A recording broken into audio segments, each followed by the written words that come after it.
Subscribe our channel and press the bell icon to never miss any updates from Unicorn. নমস্কার বন্ধুরা, ইউনিকর্নে তোমাদের সকলকে স্বাগত জানাই। তো গাইস, আজকে এই ভিডিওয়ে আমরা এএফসি এশিয়ান কাপে ইন্ডিয়ার ফার্স্ট ম্যাচ মানে ইন্ডিয়া ভার্সেস থাইল্যান্ড ম্যাচের প্রিভিউ করব এবং তার সাথে আইএসএলে ঘটতে চলা বেশ কিছু ট্রান্সফার নিউজের ব্যাপারেও তোমাদের জানাবো। তো চলো বন্ধুরা, বেশি সময় নষ্ট না করে ভিডিওটি শুরু করা যাক।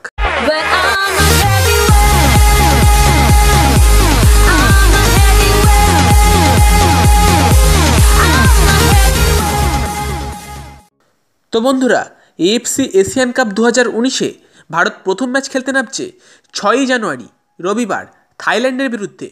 তো ম্যাচটি ইউনাইটেড আরব আমিরাতে অনুষ্ঠিত হবে রবিবার সন্ধ্যে 7টা থেকে এবং ম্যাচের লাইভ টেলিকাস্ট আপনারা স্টার স্পোর্টস নেটওয়ার্ক এবং জলসা মুভিসে দেখতে পাবেন। তো এএফসি এশিয়ান কাপ 2019 ভারতের জন্য খুবই গুরুত্বপূর্ণ টুর্নামেন্ট এবং বলা যেতে পারে এটা ভারতের জন্য সর্বোচ্চ পর্যায়ের টুর্নামেন্ট। তাই সুনীল ছেত্রীর নেতৃত্বে এই ভারতীয় ফুটবল টিম এই টুর্নামেন্টে ভালো কিছু করার জন্য প্রচণ্ড ফোকাসড এবং ভারতের কাছে প্রথম টার্গেট হবে গ্রুপ স্টেজ পার করা। তো ভারত যদি গ্রুপ স্টেজ পার করে পরের স্টেজে যেতে পারে সেটাই ভারতের জন্য বড় অ্যাচিভমেন্ট হবে। তো ভারতের গ্রুপে তোমরা জানোই যে ভারত ছাড়া আছেন থাইল্যান্ড, ইউনাইটেড আরব আমিরাত এবং বাহরিন। তো ভারত এই 3টে ম্যাচের মধ্যে যদি মিনিমাম একটা ম্যাচ ড্র করতে পারে আর একটা ম্যাচ জিততে পারে তাহলেই আশা করা যায় ভারত পরের রাউন্ডে কোয়ালিফাই করতে পারবে। তো আমার মনে হয় ভারতীয় ফুটবল টিম তাদের ফার্স্ট ম্যাচ মানে থাইল্যান্ডের এগেনস্টে ম্যাচটা জেতার জন্য অল আউট ঝাঁপাবে, কারণ তাদের পরের দুটো প্রতিপক্ষ ইউএই এবং বাহরিন অপেক্ষাকৃত কঠিন প্রতিপক্ষ।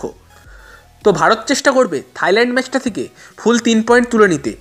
তবে থাইল্যান্ডের বর্তমান পারফরমেন্স যথেষ্ট ভালো, তারা গাবন এবং স্লোভেনিয়ার মতো টিমকেও যথেষ্ট বেগ দিয়েছে।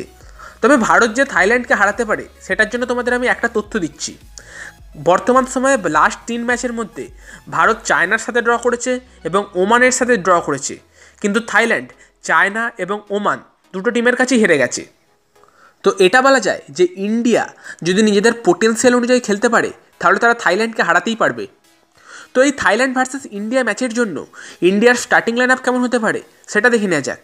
তো আমার মনে হয় ভারতের স্টার্টিং লাইন আপ হবে অনেকটা এই রকম: গোলে গুরপ্রীত সিং সান্ধু, রাইট ব্যাক প্রীতম কোটাল, সেন্টার ব্যাক সন্দেশ ঝিঙ্গন এবং আনাস, লেফট ব্যাকে শুভাশিস বোস, সেন্টার মিডফিল্ডে অনিরুদ্ধ থাপা এবং প্রণয় হালদার, যদি দরকার পড়ে হয়তো রাউলিন বোর্জেসকেও আমরা দেখতে পেতে পারি, রাইট উইংয়ে উদান্তা সিং, লেফট উইংয়ে হলিচরণ নাজারি অথবা আশিক কুরুনিয়ান, আর ফরওয়ার্ড লাইনে সুনীল ছেত্রীর সঙ্গে হয় জেজে লালপেগলুয়া নয় বলবন্ত সিং।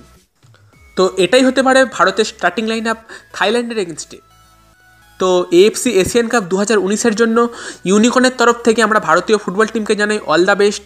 তোমরাও সকলে ভারতীয় ফুটবলকে সাপোর্ট করো, ভারতীয় ফুটবল টিমকে সাপোর্ট করো।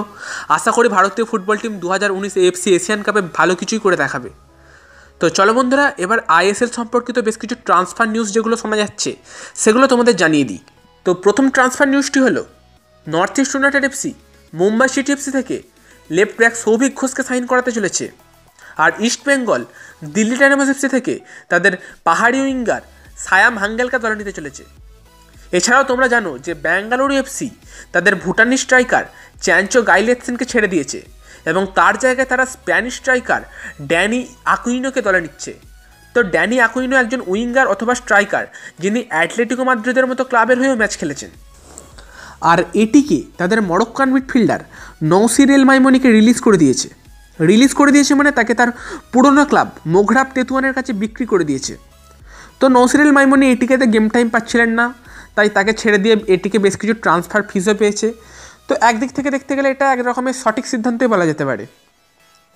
তো নৌসির এল মাইমনির জায়গায় এটিকে একজন নতুন প্লেয়ার সাইন করতে চলেছে। তো সেটা কে জানার জন্য তোমাদের আরও কিছুদিন ওয়েট করতে হবে। তো বন্ধুরা, এই ছিল আজকের ভিডিওটা ভালো লাগলে লাইক অবশ্যই করবে, কমেন্ট করবে আর শেয়ার করে সকল ফুটবল প্রেমীদের ভারতের এএফসি এশিয়ান কাপের ম্যাচের ব্যাপারে জানিয়ে দাও। আর যদি তোমরা এই চ্যানেলে প্রথমবার এসে থাকো তো চ্যানেলটিকে অবশ্যই সাবস্ক্রাইব করবে, বেল আইকনে ক্লিক করবে। আর আমাকে ফেসবুক বা ইনস্টাগ্রামে ফলো করতে হলে তার আইডি লিঙ্ক ডেসক্রিপশন বক্সে দেওয়া থাকবে, তো গিয়ে ফলো করতে পারো। তো চলো বন্ধুরা, আজকের মতো এই ভিডিও এই পর্যন্তই। দেখা হবে পরের ভিডিওয়। Bye bye, have a good day.